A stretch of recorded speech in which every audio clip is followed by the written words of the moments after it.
गंगापुर नाम के शांत और छोटे से गांव में विजय नाम का एक मेहनती लड़का रहता था। माँ बेटे का छोटा सा घर था और रोजी रोटी के लिए विजय सुबह से शाम तक छोले भटूरे बनाया करता था। वह दिल से कोशिश करता, मसालों में जान डाल देता, भटूरे फूले फूले बनाता, पर गांव वाले उसके ठेले पर कम ही आते थे, क्योंकि उसी गांव में एक और पुराना छोले भटूरे वाला था, पप्पू छोले भटूरे वाला, जिसे लोग सालों से जानते थे। गांव वाले उसी के पास जाया करते थे और विजय के ठेले के सामने अक्सर सन्नाटा पसरा रहता। काफी दिनों तक यही चलता रहा। एक दिन विजय ने मन ही मन फैसला किया, मुझे देखना होगा कि शहर में छोले भटूरे कैसे बनते और कैसे बेचे जाते हैं। शायद वहाँ कुछ ऐसा सीखने को मिले जिसे मैं अपने गांव में लागू कर सकूं। फिर विजय अगली सुबह शहर चला गया। वहां पहुंचकर उसने अलग अलग छोले भटूरे वालों को ध्यान से देखना शुरू किया। उनमें से एक छोले भटूरे वाले ठेले पर लोगों की भीड़ लगी थी, क्योंकि वो छोले भटूरे वाला 50 रुपए में अनलिमिटेड छोले भटूरे बेच रहा था। ये देखकर विजय की आंखें ढंग रह गईं। उसके मन में कई सवाल उठे। अरे ये ठेले वाला इतने कम रेट में अनलिमिटेड छोले भटूरे कैसे बेच रहा है? चलो पूछ के आता हूँ। फिर विजय उस छोले भटूरे वाले से सब कुछ पूछता है, कैसे वो इतने कम दाम में अनलिमिटेड छोले भटूरे बेचता है। भैया एक बात बताइए, इतने कम दाम में अनलिमिटेड छोले भटूरे कैसे बेच रहे हो और इससे नुकसान नहीं होता क्या? भाई धंधा दिमाग से चलता है। लोग अनलिमिटेड सुनकर आते हैं, खुश होते हैं, पर असली कमाई भीड़ से होती है। भीड़ आएगी तो नाम बनेगा, नाम बनेगा तो कमाई भी। फिर विजय ने सोच लिया था कि वह भी गांव में 50 रुपए में अनलिमिटेड छोले भटूरे बेचेगा। वह शहर से आकर सुबह सुबह बहुत सारे छोले उबालता है और आटा गूंथता है। फिर विजय अपना ठेला लगा लेता है और एक बोर्ड लगा देता है जिस पर लिखा था 50 रुपए में अनलिमिटेड छोले भटूरे, जितना चाहो उतना खाओ। कुछ गांव के लोग ने ये देखा तो विजय के ठेले पर आए। अरे विजय, ये क्या लिखा है? सिर्फ 50 रुपए में अनलिमिटेड छोले भटूरे, इतने कम दाम में इतना सब कैसे दे रहा है भाई?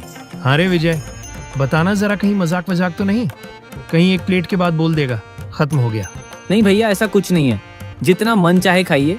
मैं बस इतना चाहता हूँ कि गांव का हर आदमी पेट भर कर खाए, चाहे बच्चा हो या बुजुर्ग, कोई भूखा ना रहे। पेट भर कर खाए, पर इतने कम दाम में तेरी कमाई कैसे होगी रे? कमाई से पहले इंसानियत आती है भैया। अगर स्वाद अच्छा लगा और आप लोग खुश हुए तो कल और लोग आएंगे। मेरा भरोसा बस इसी बात पर है। गांव वाले विजय के ठेले से आखिरकार प्लेट लेकर छोले भटूरे छकते हैं। पहला ही कौर उनके मुंह में जाते ही उन्हें एहसास हो जाता है कि स्वाद बेहद लाजवाब है। मसालों की खुशबू, गरम भटूरे और ताजे छोले सब मिलकर इतना स्वादिष्ट लगता है कि वे मन ही मन आश्चर्य में डूब जाते हैं। कुछ ही देर में वे ठेले से उठकर गांव के अलग अलग लोगों को बताने लगते हैं कि विजय के ठेले पर सिर्फ 50 रुपए में अनलिमिटेड स्वादिष्ट छोले भटूरे मिल रहे हैं। उनकी बात धीरे धीरे पूरे गांव में फैल जाती है। जिन लोगों ने पहले कभी विजय के ठेले की तरफ ध्यान नहीं दिया था, वे भी अब उत्सुक होकर उसके पास आने लगते हैं। देखते ही देखते विजय के ठेले पर सुबह से शाम तक भीड़ उमड़ने लगती है। जहां पहले उसका ठेला खाली रहता था, अब वहां लोगों की लाइनें लगने लगीं। विजय का ठेला अब गांव का सबसे पसंदीदा खाने की जगह बन चुका था। पूरे दिन विजय के ठेले पर छोले भटूरे खाने वालों की भारी भीड़ लगी रही।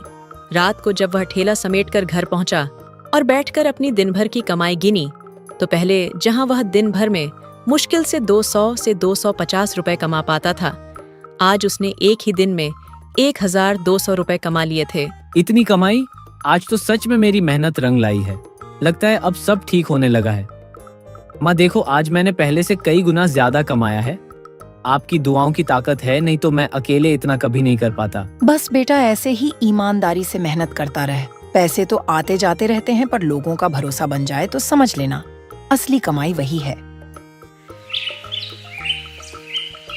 अगले ही दिन सुबह से ही विजय के ठेले पर भीड़ लग गई। लोग उसके 50 रुपए में अनलिमिटेड छोले भटूरे खाकर खुश होते जा रहे थे।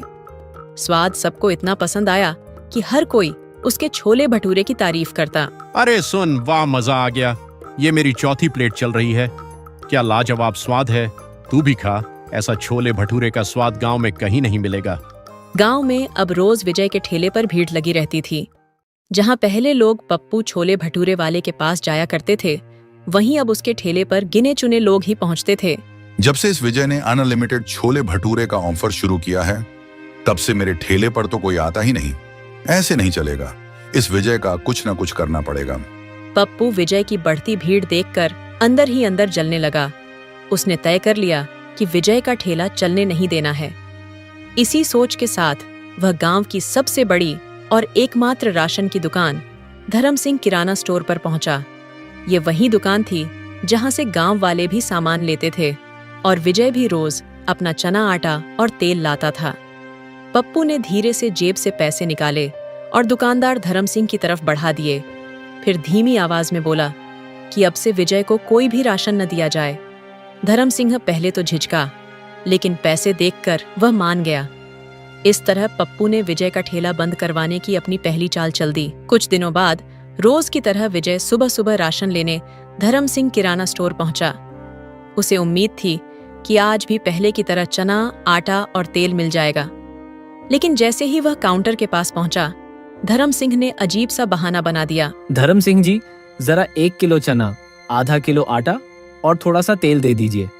आज ठेले पर काफी भीड़ रहने वाली है, जल्दी तैयार करना है, इसलिए सामान चाहिए। अरे विजय, आज का पूरा सामान तो खत्म हो गया, कल आना शायद तब मिल जाए।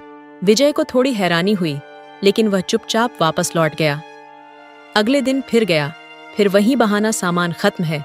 तीसरे दिन भी वही बात उसे समझ नहीं आ रहा था कि अचानक हर दिन सामान कैसे खत्म हो जाने लगा। कुछ दिन बीत गए। विजय के पास जो थोड़ा बहुत बचा हुआ सामग्री था वह भी खत्म हो गया। अब उसके पास छोले भटूरे बनाने के लिए कुछ भी नहीं बचा था। आखिरकार मजबूर होकर उसे अपना ठेला कुछ दिनों के लिए बंद करना पड़ा। अच्छा हुआ, आखिर विजय का ठेला बंद हो ही गया। देखा, मेरे बिना कोई मुझसे टक्कर नहीं ले सकता। अब फिर से लोग मेरे ही छोले भटूरे खाने आएंगे। विजय का ठेला बंद होने के बाद उसकी जिंदगी जैसे रुक सी गई थी। उसे समझ ही नहीं आ रहा था कि अचानक सब कैसे बदल गया। दिन में भी वह यही सोचता रहता और रात को भी करवटें बदलते हुए बस एक ही सवाल मन में घूमता, मेरा ठेला फिर से कैसे शुरू होगा। हर दिन उसकी चिंता बढ़ती गई। एक शाम विजय घर के बाहर चारपाई पर चुपचाप बैठा था।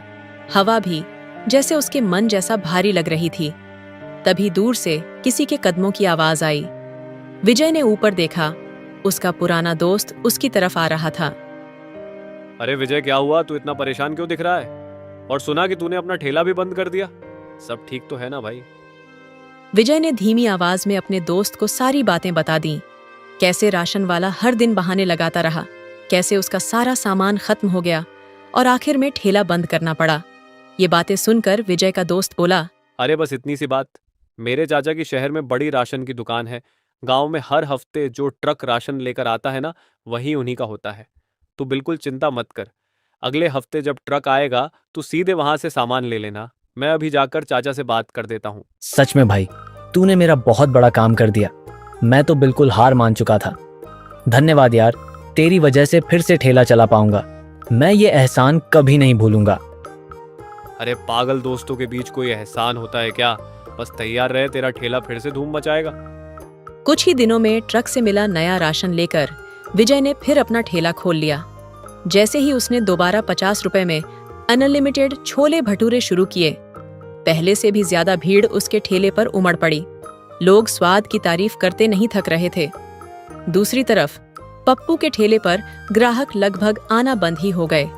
धीरे धीरे उसका ठेला सूना पड़ गया और आखिरकार बंद हो गया।